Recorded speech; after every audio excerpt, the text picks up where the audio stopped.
Kaya mga pals sila nyo, tuturo nila sa atin kung paano kumuha ng lubid. Sa no? O, diba? Nakikita nyo? O. Pwede pala tayong gumawa ng lubid. Gamit ang mga kupra o yung mga pinaganuhan ng yun. Mastig yun.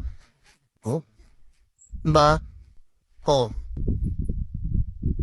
So, yan. Pwede pala magagawa yan. Ng mga ganyang bagay na, kanin mo, sa ibabait nila dito kung paano nila ginagawa yung GoPro na gawa sa galing sa ano ng nyo po? Sa ganyan pala ipagproseso niyan.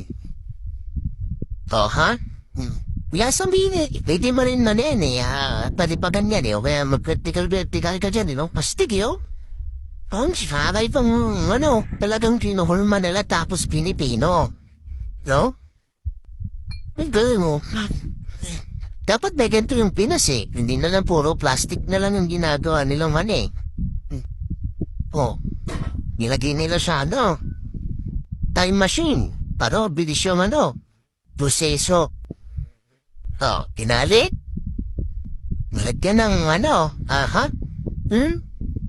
Talag. Sa tingin ko mga parts ito kasi pwede rin yan sa makita niya yung mga Uratex na higaan. Kaya ng mga foam na may spring. Diba kadalasan nakikita natin yan? Bago natin makita yung spring, yan muna makikita natin sa loob at saka foam na manipis. Sabay spring na. Galing mo. Hanagang mapusisi sila mga parts, Tudang mapusisi. Hanagang pilong-pilo. Ayan na.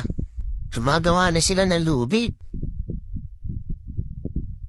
Lupit, matindi. Okay. Kita niyo mga parts, Galing. Yamak na mas matibay yan mga parts kaysa sa mga plastic na, yung parang nylon, mga ganyan, Kasi yun yung mga sinaunang pamamaraan nila, Sinaunang pamamaraan na panggawa ng lupit o tali. Matibay. Minsan nakikita natin yan sa mga duyan, di ba? Ng mga bata tayo. So nakapulupot yan sa duyan para makaano siya. Maling duyan, kumbaga. Napakaling ng produkto nila, Lubid talaga.